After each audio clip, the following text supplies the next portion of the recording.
Hello my dear students, ಹೇಗಿದ್ದೀರಾ ಎಲ್ಲರೂ? Welcome to Pallavi tutorials. ಮಕ್ಕಳ 2025ರ ವಾರ್ಷಿಕ ಪರೀಕ್ಷೆಗೆ ನೀವು ಫಸ್ಟ್ PUC ಬಿಸ್ನೆಸ್ ಸ್ಟಡೀಸ್ 2 ಅಂಕಕ್ಕೆ ಅಂದರೆ ವಿಭಾಗ ಬಿ ಯಲ್ಲಿ 2 ಅಂಕಕ್ಕೆ ಯಾವ ರೀತಿಯ ಪ್ರಶ್ನೆಗಳನ್ನ ನೋಡ್ಕೊಳ್ಬೇಕು, ಅದಕ್ಕೆ ಉತ್ತರಗಳೇನು ಅನ್ನೋದನ್ನು ಈ ವಿಡಿಯೋದಲ್ಲಿ ಹೇಳ್ತಾ ಇದ್ದೀನಿ. ಈ ಹಿಂದೆ 2024-25ನೇ ಸಾಲಿನ ಮಾದರಿ ಪ್ರಶ್ನೆ ಪತ್ರಿಕೆಗೆ ಉತ್ತರವನ್ನು ಹೇಳಿದ್ದೆ. ಆ ವಿಡಿಯೋಸ್ಗಳನ್ನ ವಾಚ್ ಮಾಡಿ. ಅದರ ಜೊತೆಗೆ ನಿಮಗೆ ಇನ್ನೂ ಕೂಡ ಈಸಿಯಾಗಲಿ ಕ್ವಶನ್ ಪೇಪರ್ ಯಾವ ರೀತಿಯಾಗಿ ಬರುತ್ತೆ ಅನ್ನುವಂಥ ಒಂದು ಐಡಿಯಾ ಸಿಗಲಿ ನಿಮಗೆ ಅನ್ನುವಂಥ ಕಾರಣಕ್ಕೆ 2024ರ ವಾರ್ಷಿಕ ಪರೀಕ್ಷೆಯ ಒಂದು ಪ್ರಶ್ನೆ ಪತ್ರಿಕೆ ಏನಿತ್ತು ಅದಕ್ಕೂ ಕೂಡ ಉತ್ತರವನ್ನು ಅಪ್ಲೋಡ್ ಮಾಡಿದ್ದೀನಿ. ಆ ವಿಡಿಯೋನ ವಾಚ್ ಮಾಡಿ. ಈ ವಿಡಿಯೋದಲ್ಲಿ ಕೇವಲ 2 ಅಂಕಕ್ಕೆ ಬಹುಮುಖ್ಯ ಪ್ರಶ್ನೆಗಳು ಯಾವುದು, ಅದಕ್ಕೆ ಉತ್ತರಗಳೇನು ಅನ್ನೋದನ್ನು ಹೇಳ್ತಾ ಇದ್ದೀನಿ. ಮೊದಲ ಪ್ರಶ್ನೆ, ವ್ಯವಹಾರ ನಷ್ಟ ಭಯಗಳ ಯಾವುದಾದರೂ 2 ಕಾರಣಗಳನ್ನು ತಿಳಿಸಿ ಅಂತ ಕೇಳಿದ್ದಾರೆ. ವ್ಯವಹಾರ ನಷ್ಟ ಭಯಗಳ ಕಾರಣಗಳು 2, ಒಂದು ನೈಸರ್ಗಿಕ ಕಾರಣ, ಇನ್ನೊಂದು ಮಾನವ ಕಾರಣ. ನೈಸರ್ಗಿಕ ಕಾರಣ ಅಂತ ಹೇಳಿದ್ರೆ ಪ್ರವಾಹ, ಭೂಕಂಪ. ಮಾನವ ಕಾರಣ ಅಂತ ಹೇಳಿದ್ರೆ ಕಾರ್ಮಿಕರ ಮುಷ್ಕರ. ಅಥವಾ ನೀವು ಈ ರೀತಿಯಾಗಿ ಪಾಯಿಂಟ್ಸ್ ಅನ್ನು ಬರೀಬಹುದು: ಸರಕುಗಳ ಪೂರೈಕೆಯ ವಿಳಂಬ, ಮಾರುಕಟ್ಟೆಯಲ್ಲಿ ಬೆಲೆ ಕುಸಿತ ಅಂತ ಬರೀಬಹುದು. ಇದ್ರ ಜೊತೆಗೆ ಇದೇ ಅಧ್ಯಾಯದಲ್ಲಿ ಇನ್ನೊಂದು ಪ್ರಶ್ನೆ ಏನು ಅಂತ ಹೇಳಿದ್ರೆ, ಅವ್ರು ಕೇಳಿರೋದಿಲ್ಲಿ ವ್ಯವಹಾರ ನಷ್ಟ ಭಯಕ್ಕೆ ಕಾರಣಗಳು. ಹಾಗಾದ್ರೆ ವ್ಯವಹಾರ ನಷ್ಟ ಭಯ ಅಂತ ಹೇಳಿದ್ರೆ ಏನು ಅಂತ ಕೂಡ ಪ್ರಶ್ನೆಯನ್ನ ಕೇಳ್ತಾರೆ.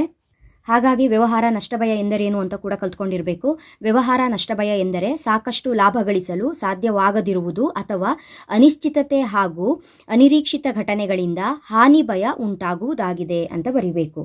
ಇದು 2 ಇಂಪಾರ್ಟೆಂಟ್ ಕ್ವಶನ್. ನೆಕ್ಸ್ಟ್, ಪಾಲುದಾರಿಕೆಯನ್ನು ವ್ಯಾಖ್ಯಾನಿಸಿ ಎಂಬ ಪ್ರಶ್ನೆಯನ್ನು ಕೇಳಬಹುದು. 1932ರ ಭಾರತೀಯ ಪಾಲುದಾರಿಕೆ ಕಾಯ್ದೆಯ ಪ್ರಕಾರ ಎಲ್ಲರೂ ಇಲ್ಲವೇ ಪರವಾಗಿ ಕೆಲವರಿಂದ ನಿರ್ವಹಿಸುವ ವ್ಯವಹಾರದಿಂದ ಬಂದ ಲಾಭವನ್ನು ಹಂಚಿಕೊಳ್ಳಲು ಒಪ್ಪಿಕೊಂಡಿರುವ ವ್ಯಕ್ತಿಗಳ ನಡುವಿನ ಪರಸ್ಪರ ಸಂಬಂಧಕ್ಕೆ ಪಾಲುದಾರಿಕೆ ಸಂಸ್ಥೆ ಎನ್ನುವರು ಅಂತ ಬರೀಬೇಕು. ಇದೇ ಅಧ್ಯಾಯದಲ್ಲಿ ಇನ್ನೊಂದು ಪ್ರಶ್ನೆ ಕೇಳುವಂಥದ್ದು, ಕೂಡು ಬಂಡವಾಳ ಕಂಪನಿಯನ್ನು ವ್ಯಾಖ್ಯಾನಿಸಿ ಅಂತ ಕೇಳ್ತಾರೆ. ಪ್ರೊಫೆಸರ್ ಹ್ಯಾನೇರ್ ಅವರ ಪ್ರಕಾರ ಕೂಡು ಬಂಡವಾಳ ಕಂಪನಿಯು ಲಾಭಕ್ಕಾಗಿ ಇರುವ ವ್ಯಕ್ತಿಗಳ ಸ್ವಯಂ ಪ್ರೇರಿತ ಸಂಘಟನೆಯಾಗಿದ್ದು, ವರ್ಗಾಯಿಸಲ್ಪಡಬಹುದಾದ ಷೇರುಗಳಲ್ಲಿ ವಿಭಜಿಸಲ್ಪಟ್ಟ ಬಂಡವಾಳವನ್ನು ಹೊಂದಿದ್ದು, ಅದರ ಮಾಲೀಕತ್ವವು ಸದಸ್ಯತ್ವ ರೂಪವುಳ್ಳದ್ದಾಗಿರುವುದಾಗಿದೆ. ಇದು ಕೂಡು ಬಂಡವಾಳ ಕಂಪನಿ ಮತ್ತೆ ಪಾಲುದಾರಿಕೆ. ಇದೇ ಅಧ್ಯಾಯದಲ್ಲಿ ಇನ್ನೊಂದು ಪ್ರಶ್ನೆ ಯಾವುದು ಅಂತ ಹೇಳಿದ್ರೆ, ಸಹಕಾರಿ ಸಂಘಗಳ ಅರ್ಥ ಬರೆಯಿರಿ ಅಂತ ಕೇಳ್ತಾರೆ. ಸಹಕಾರಿ ಸಂಘವು ಸದಸ್ಯರ ಕಲ್ಯಾಣದ ಉದ್ದೇಶದಿಂದ ಒಟ್ಟಾಗಿ ಸೇರುವ ವ್ಯಕ್ತಿಗಳ ಸ್ವಯಂ ಪ್ರೇರಿತ ಸಂಘವಾಗಿದೆ. ಇನ್ನೊಂದು ಬಹುಮುಖ್ಯ ಪ್ರಶ್ನೆ, ವ್ಯಾಪಾರದ 2 ಪೂರಕ ಸೇವೆಗಳನ್ನು ಹೆಸರಿಸಿ. ಸಾರಿಗೆ ಮತ್ತು ಸಂಪರ್ಕ, ಜಾಹೀರಾತು, ಬ್ಯಾಂಕಿಂಗ್ ಮತ್ತು ವಿಮೆ, ದಾಸ್ತಾನುಗಾರಿಕೆ. ಹಾಗೆ 2ನೇ ಅಧ್ಯಾಯದಲ್ಲಿ ಇನ್ನೊಂದು ಬಹುಮುಖ್ಯ ಪ್ರಶ್ನೆ ಅಂತ ಹೇಳಿದ್ರೆ, ಸೂಕ್ತ ಪಾಲುದಾರ ಮತ್ತು ತೋರಿಕೆಯ ಪಾಲುದಾರ ಏನಿದ್ದಾರೆ ಅವರಿಗೆ ವ್ಯತ್ಯಾಸಗಳನ್ನು ಬರೆಯಿರಿ ಅಂತ ಕೇಳ್ತಾರೆ. ಬಹುಮುಖ್ಯವಾದ ಪ್ರಶ್ನೆ ಇದು ಕೂಡ. ಸೂಕ್ತ ಪಾಲುದಾರ ಅಂತ ಹೇಳಿದ್ರೆ, ಸೂಕ್ತ ಪಾಲುದಾರರು ಸಂಸ್ಥೆಯಲ್ಲಿ ಬಂಡವಾಳ ತೊಡಗಿಸಿ ದೈನಂದಿನ ವ್ಯವಹಾರದಲ್ಲಿ ಪ್ರತ್ಯಕ್ಷವಾಗಿ ಭಾಗವಹಿಸುವುದಿಲ್ಲ. ತೋರಿಕೆಯ ಪಾಲುದಾರರು ಸಂಸ್ಥೆಯ ನಿಜವಾದ ಪಾಲುದಾರರಾಗಿರದೆ ತಾವೂ ಸಹ ಪಾಲುದಾರರೆಂದು ಹೇಳಿಕೊಂಡಿರುತ್ತಾರೆ. ಸಂಸ್ಥೆಯ ಲಾಭ ಮತ್ತು ನಷ್ಟಕ್ಕೆ ಹೊಣೆಗಾರರಾಗಿರುತ್ತಾರೆ ಯಾರು? ಸೂಕ್ತ ಪಾಲುದಾರರು. ತೋರಿಕೆಯ ಪಾಲುದಾರರು ಸಂಸ್ಥೆಯ ಲಾಭ ಮತ್ತು ನಷ್ಟಕ್ಕೆ ಹೊಣೆಗಾರರಾಗಿರುವುದಿಲ್ಲ. ಸೂಕ್ತ ಪಾಲುದಾರರು ಇವರು ಸಂಸ್ಥೆಗೆ ಬಂಡವಾಳ ತೊಡಗಿಸಿರುತ್ತಾರೆ. ತೋರಿಕೆಯ ಪಾಲುದಾರರು ಇವರು ಸಂಸ್ಥೆಗೆ ಯಾವುದೇ ರೀತಿಯ ಬಂಡವಾಳವನ್ನು ತೊಡಗಿಸಿರುವುದಿಲ್ಲ. ಈ ರೀತಿಯಾಗಿ ಬರಿಬೇಕು. ಮುಂದಿನ ಪ್ರಶ್ನೆ, ಶಾಸನಬದ್ಧ ನಿಗಮಗಳ ಯಾವುದಾದರೂ 2 ಅನುಕೂಲತೆಗಳನ್ನು ತಿಳಿಸಿ ಅಂತ ಇದೆ. ಇವುಗಳು ಹಣಕಾಸಿನ ವಿಚಾರದಲ್ಲಿ ಸರ್ಕಾರದ ಹಸ್ತಕ್ಷೇಪ ಮಾಡುವುದಿಲ್ಲ. ಶಾಸನಬದ್ಧ ನಿಗಮಗಳು ತಮ್ಮ ಕಾರ್ಯನಿರ್ವಹಣೆಯಲ್ಲಿ ಸ್ವಾಯತ್ತತೆಯನ್ನು ಹೊಂದಿದೆ. ಅದೇ ರೀತಿ ಮುಂದಿನ ಪ್ರಶ್ನೆ, ಈ ವ್ಯವಹಾರದ ಯಶಸ್ವಿ ಅನುಷ್ಠಾನಕ್ಕೆ ಅಗತ್ಯವಾದ ಯಾವುದಾದರೂ 2 ಸಂಪನ್ಮೂಲಗಳನ್ನು ತಿಳಿಸಿ.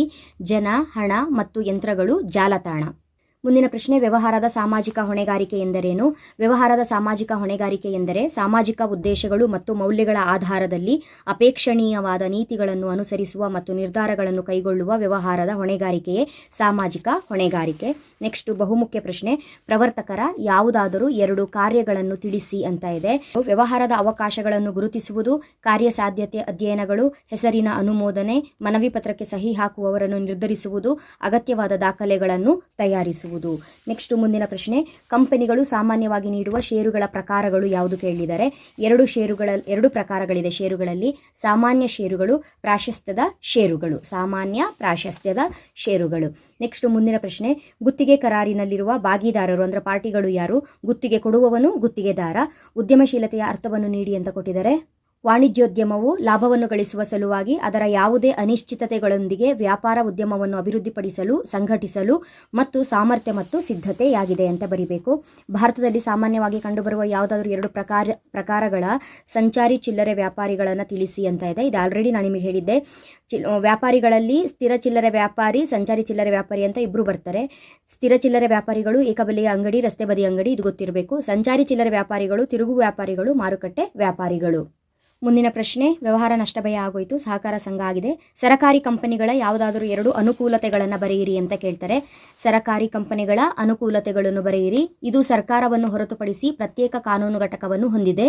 ಸಂಸತ್ತಿನಲ್ಲಿ ಪ್ರತ್ಯೇಕ ಕಾಯಿದೆಯ ಅಗತ್ಯವಿಲ್ಲ. ನೆಕ್ಸ್ಟ್ ಮುಂದಿನ ಪ್ರಶ್ನೆ, ವ್ಯವಹಾರದ ನೈತಿಕತೆ ಎಂದರೇನು? Important question. ವ್ಯವಹಾರದ ನೈತಿಕತೆ ಎಂದರೆ ಇಂಗ್ಲಿಷ್ನಲ್ಲಿ ಎಥಿಕ್ಸ್ ಎಂಬುದಾಗಿದೆ. ಎಥಿಕ್ಸ್ ಎಂದರೆ ನಡತೆ, ಸಮೂಹ ಅಥವಾ ಸಮಾಜದಲ್ಲಿ ಚಾಲ್ತಿಯಲ್ಲಿರುವ ಮಾನದಂಡಗಳು, ಆದರ್ಶಗಳು ಮತ್ತು ನೀತಿಗಳಾಗಿವೆ. ಮುಂದಿನ ಪ್ರಶ್ನೆ, ಕುಕ್ಕೀಸ್ ಎಂಬುದರ ಅರ್ಥ ಕೊಡಿ.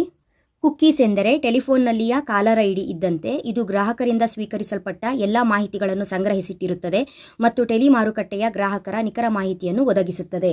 ಹಾಗೂ ಮುಂದಿನ ಪ್ರಶ್ನೆ, ಕಂಪನಿಯ ಸ್ಥಾಪನೆಯಲ್ಲಿರುವ ಮೊದಲ 2 ಹಂತಗಳನ್ನು ತಿಳಿಸಿ. ನೋಡಿ, ಇಲ್ಲಿ ಕಂಪನಿಯ ಸ್ಥಾಪನೆಯಲ್ಲಿರುವ ಮೊದಲ 2 ಹಂತಗಳನ್ನು ಹೆಸರಿಸಿ ಅಂತ ಇದೆ. 4 ಹಂತಗಳು ಗೊತ್ತಿರಬೇಕು: ಪ್ರವರ್ತನೆ, ನೋಂದಣಿ, ಬಂಡವಾಳ ಸಂಗ್ರಹಣೆ, ವ್ಯವಹಾರ ಪ್ರಾರಂಭಿಸುವುದು. ಹಾಗೂ ಮುಂದಿನ ಪ್ರಶ್ನೆ, ಸಾಲಪತ್ರಗಳ ಯಾವುದಾದರೂ 2 ವಿಧಗಳನ್ನು ತಿಳಿಸಿ. ಸಾಲಪತ್ರಗಳ ಯಾವುದಾದರೂ 2 ವಿಧಗಳನ್ನು ತಿಳಿಸಿ.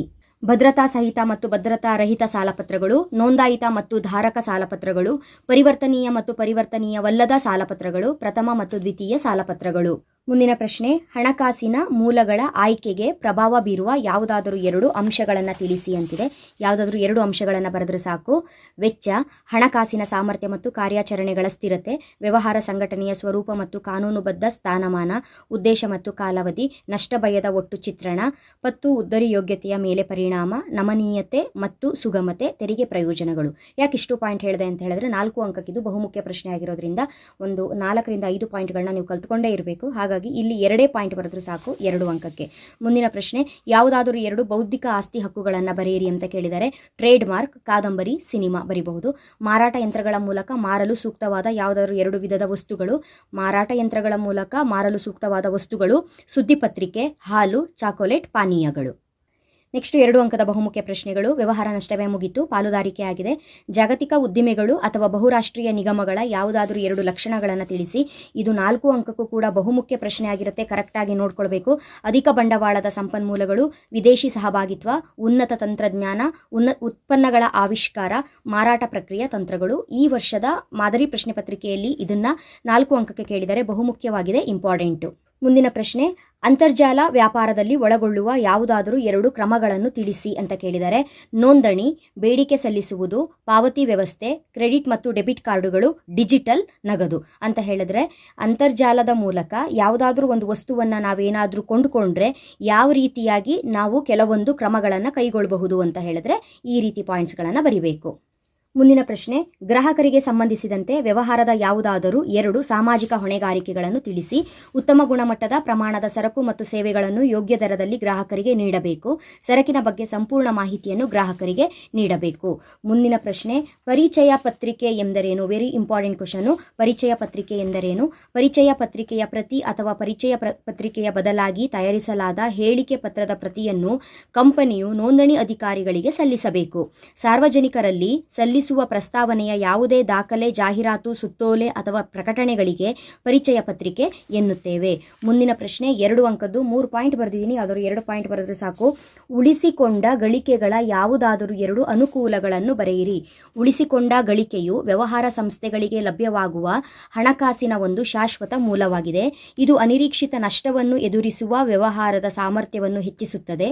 ಇದು ಕಂಪನಿಯ ಸಾಮಾನ್ಯ ಷೇರುಗಳ ಮಾರುಕಟ್ಟೆ ಬೆಲೆಯನ್ನು ಹೆಚ್ಚಿಸಲು ಸಹಾಯ ಮಾಡುತ್ತದೆ. ನೆಕ್ಸ್ಟ್ 2 ಅಂಕದ ಮುಂದಿನ ಪ್ರಶ್ನೆ, ಆಲ್ರೆಡಿ ಹೇಳಿರುವಂಥ ಪ್ರಶ್ನೆ, ಹಣಕಾಸಿನ ಮೂಲಗಳ ಆಯ್ಕೆಯೇ ಪ್ರಭಾವ ಬೀರುವ 2 ಅಂಶಗಳು. ಇಲ್ಲಿ ಅಷ್ಟು ಅಂಶಗಳನ್ನ ಬರೆದಿದ್ದೀನಿ, ಹೇಳಿದ್ದೀನಿ 4 ಅಂಕಕ್ಕೆ ಇಂಪಾರ್ಟೆಂಟ್ ಅಂತ ಹೇಳ್ಕೊಂಡು. ನೆಕ್ಸ್ಟ್ ಉದ್ಯಮಶೀಲತೆ, ಇದು ಕೂಡ ನಿಮಗೆ ಆಲ್ರೆಡಿ ಈ ಒಂದು ಕ್ವಶನ್ನ ಹೇಳಿದ್ದೀನಿ. ನೆಕ್ಸ್ಟ್ ಇದು ಕ್ವಶನ್ ಕೂಡ ರಿಪೀಟ್ ಆಗಿದೆ. ಸ್ವಯಂಚಾಲಿತ ಮಾರಾಟ ಯಂತ್ರಗಳ ಮೂಲಕ ಮಾರಾಟ ಮಾಡಬಹುದಾದ 2 ವಸ್ತುಗಳು: ತಂಪು ಪಾನೀಯಗಳು, ವೃತ್ತಪತ್ರಿಕೆಗಳು. ಮುಂದಿನ ಪ್ರಶ್ನೆ, ಇಲಾಖಾ ಉದ್ದಿಮೆಗಳ 2 ಅನುಕೂಲತೆಗಳನ್ನು ಅನಾನುಕೂಲತೆಗಳನ್ನು ಬರೆಯಿರಿ ಅಂತ ಪ್ರಶ್ನೆಯನ್ನು ಕೇಳಬಹುದು. 4 ಅಂಕಕ್ಕೆ ಓದ್ಕೊಂಡಿರ್ತೀರಿ.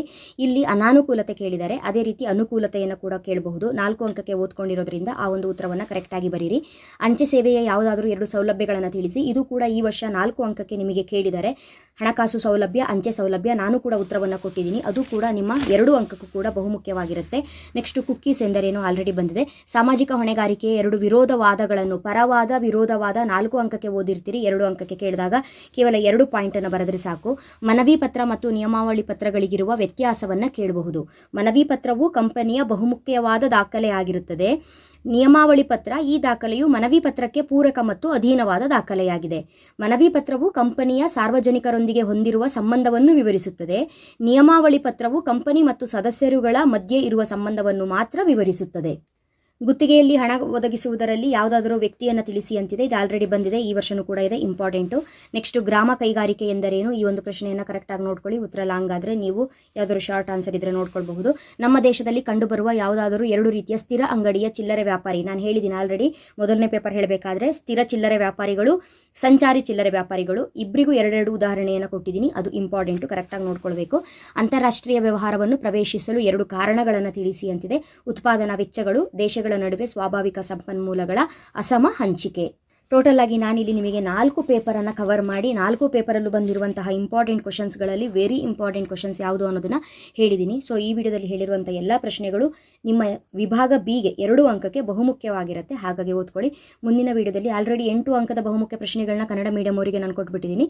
ನೆಕ್ಸ್ಟ್ 4 ಅಂಕಕ್ಕೆ ಬಹುಮುಖ್ಯ ಪ್ರಶ್ನೆಗಳು ಯಾವುದನ್ನು ಓದ್ಕೊಳ್ಬೇಕು ಅನ್ನೋದನ್ನು ಹೇಳ್ತೀನಿ. ಅಲ್ಲಿವರೆಗೂ ಚೆನ್ನಾಗಿ ಓದ್ಕೊಳ್ಳಿ. Thank you, all the best.